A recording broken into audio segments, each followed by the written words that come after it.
What's going on, everyone? Welcome back to my channel. I know I might look a bit oily today, but that is because I'm shooting this video late at night. It's like 11 at night and I've had this makeup on from like 7 in the morning, so yeah, that's why I look like that in this video. But anyway, today I'm going to talk about how to handle breakup, how to handle disappointment, and most especially breakup. A lot of people, when they break up, and I'm talking about breakup, I'm talking about relationship, divorce, things like that. When people come out of those situations where their heart has been broken, they tend to go into depression, they tend to change for worse. They forget to get their life back on track, they lose themselves, and in some situations that I've seen, some people kill themselves, which is not supposed to be happening. Okay, if someone disappoint you, or someone has cut off that engagement, cut off the wedding, or they decided to divorce you or end the relationship, you should not be committing suicide because of that. You should not be in depression because of that. And that's what I'm going to talk about in this video. I'm going to talk about how to handle that and how to prevent that from happening, because if you don't, understand why this is happening, the chances of you falling into it again is very, very high. So I'm just going to get straight to it. If you see me looking down, it's because I have notes here that I need to look at so I don't forget what I'm going to say in this video. So one of the reasons or the causes of you getting disappointed, or you having a heartbreak after a relationship, after a divorce, or after someone decided to cut off that wedding with you, is because you have placed that person on a pedestal. You've placed that person so highly in your heart. You've put them on a pedestal in your heart. This is not only in relationship, even when it comes to disappointments. Like some people have placed their family on a pedestal, thinking that, my family can never disappoint me, my family can't do anything to hurt me. And because you have that mindset, and because you've placed this person on a pedestal, when this person hurts you, or when they do something against your will, or when they do something that you never thought that they could do to you in a negative way, it hurts you within. It hurts you within. That's why they call it a heartbreak, because it hurts from the soul. It hurts from within. And because it hurts from within, you tend to fall into depression. You get angry, you're down, you lock yourself in for days, you're drinking alcohol all day long, you're depressed, you forget about work, you forget about everybody else because this particular person has hurt you. And the only reason that this person has hit you or hurt you within is because you've placed them so highly. You've put them on a pedestal. One of the mistakes that people do is to place someone on the pedestal, and we do this subconsciously to celebrities. All we see is their perfect lives and how everything's going on for them, and the money they have and the things that they buy, and we forget that these celebrities have flaws. Thank God for paparazzi. That's what they do. They reveal the flaws of these celebrities to remind you that they're not perfect. They go through normal things that we go through. But because you've placed them so highly, you have these high expectations, and unfortunately people can't meet all these expectations that you have in them, because as human beings we make mistakes, we disappoint people knowingly or unknowingly. So that is the main reason why you go through heartbreaks and you get disappointed quite a lot. Let me tell you something. Back in the olden days, when I used to devote myself, because when I'm committed to someone, I commit myself and I don't look anywhere else. If I'm in a relationship with someone, I don't see anyone else. Nobody, I wouldn't say nobody exists in my head, but I wouldn't, pay attention to anyone of the opposite sex. So if I'm with a man, maybe a man called John, any other dude that has walking past me, even if he's better looking than the man that I'm with, I don't even pay attention. I don't care. I don't see it, because once I'm committed, I'm committed. That's it. And so the day this person, disappointed me, or the day, he did something that I didn't even expect him to do, it hit me from within. And it hit me to the point that I remember I was sitting down in McDonald's and I was crying. And I wasn't crying because I wasn't crying because he ended the relationship. I was crying because what he did hit me to the bone. It hit me from within. It wasn't because of him ending the relationship or anything. It's the thing that he did that really, really hurt me. And it hurt me so much because I did not expect him to do that. And so it hit me through the bone, and I was sitting in McDonald's and I was crying. I was crying my eyeballs out.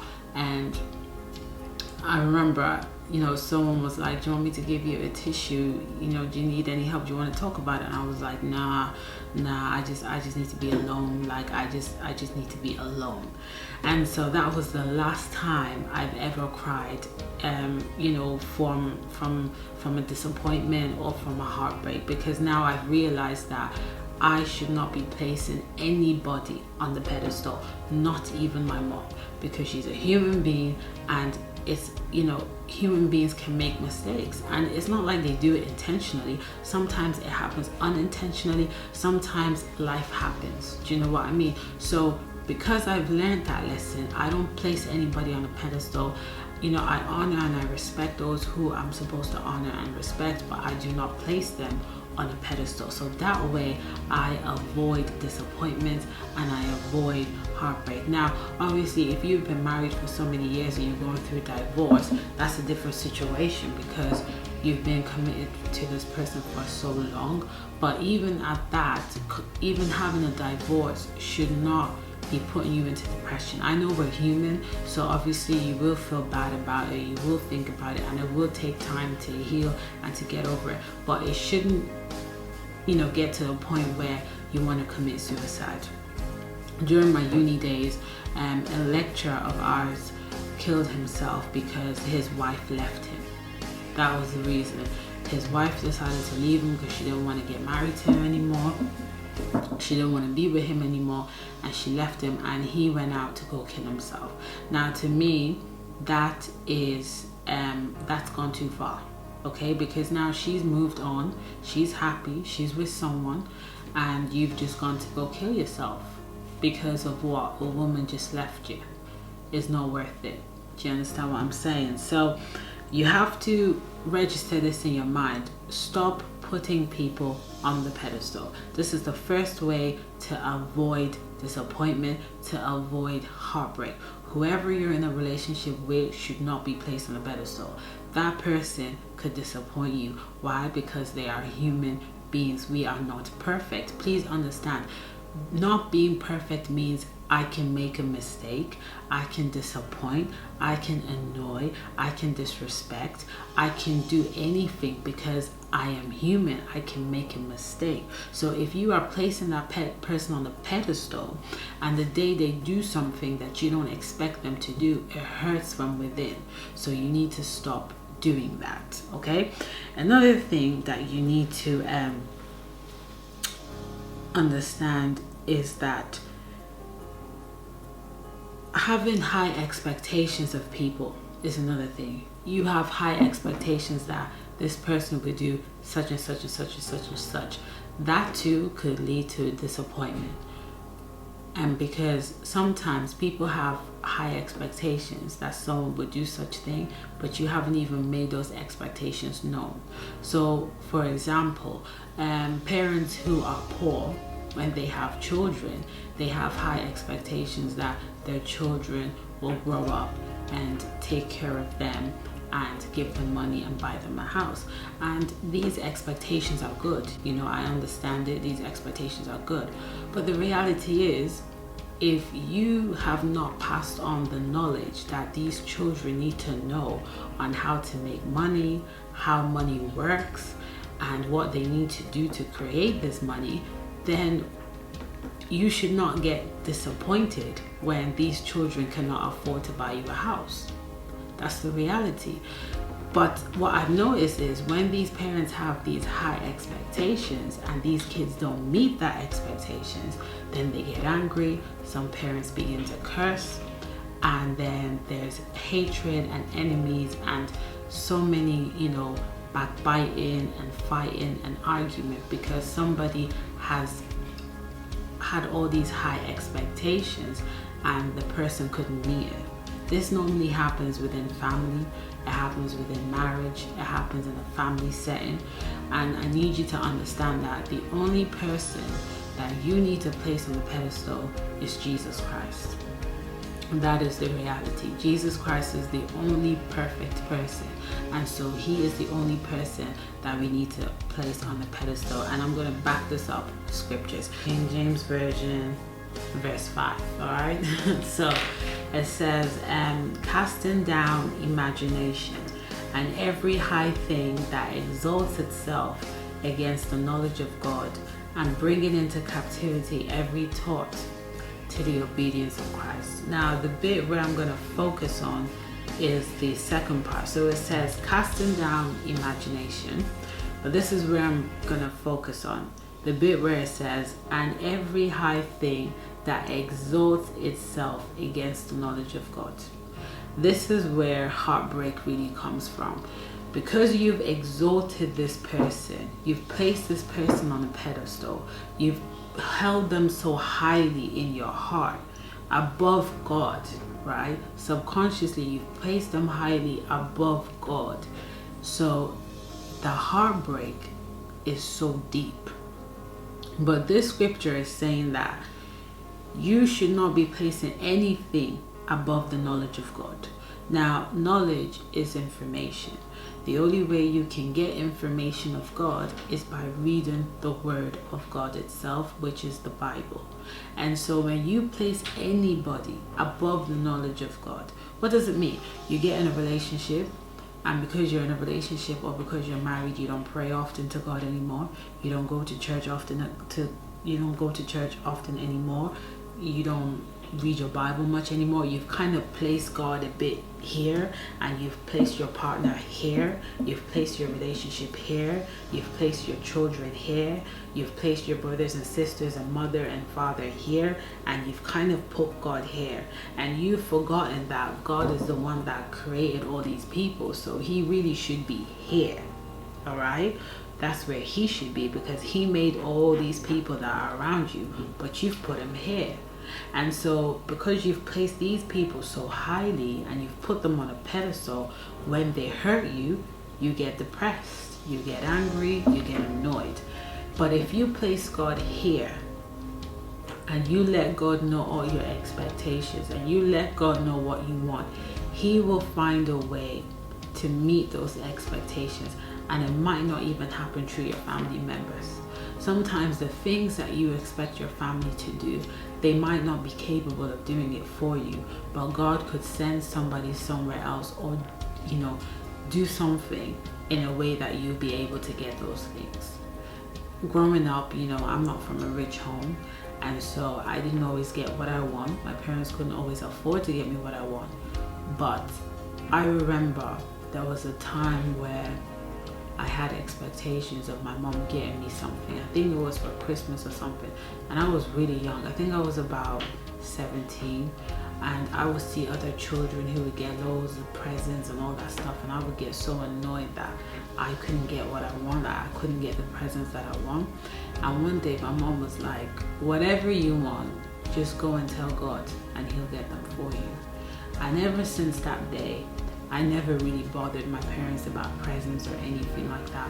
Whenever I wanted something, including presents for my birthday, I would always ask God about it. I would say, God, I want this, I want that. I don't know how you're going to do it. I can't afford it, but I believe that you can do it. And I tell you something, God has not disappointed me. Somehow, some way, I end up getting it. And that's the truth. Somehow, some way, I end up getting it.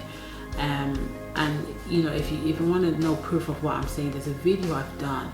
I think it's a testimony video on how God provided me a camera.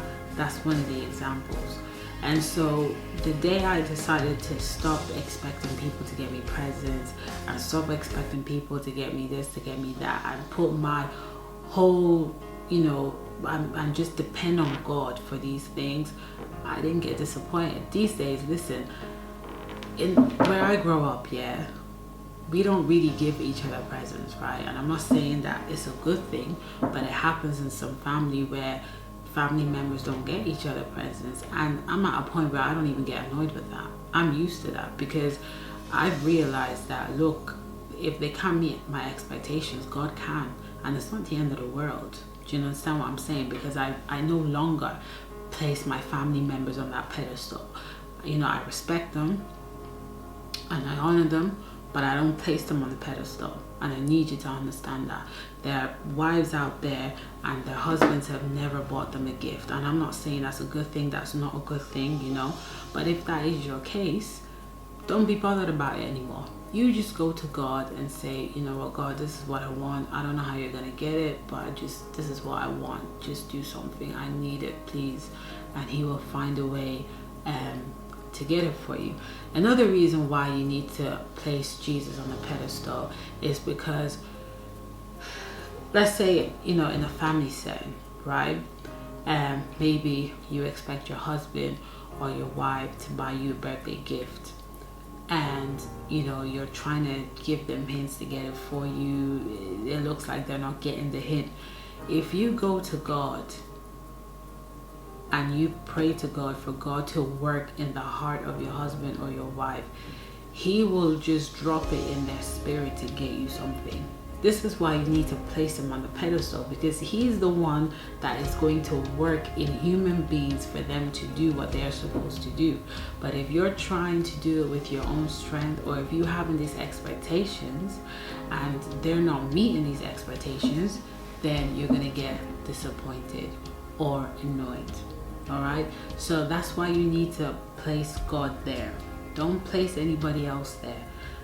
Only God should be put on that pedestal, because He's the only one that does not disappoint. He's the only one that can meet all our expectations, and He is the one that is going to work inside the people around you in order for those expectations to be met. Some Christian mothers, some of their sons, they try to drag their son to church, try to make sure that their son have a relationship with God. And sometimes it's difficult because when boys get older, they want to do what they want to do. They want to be their own man. They think they know it all. They don't think they need God to do this. They don't think they need God to make money. And so it becomes so hard for the mother to really push her son to God.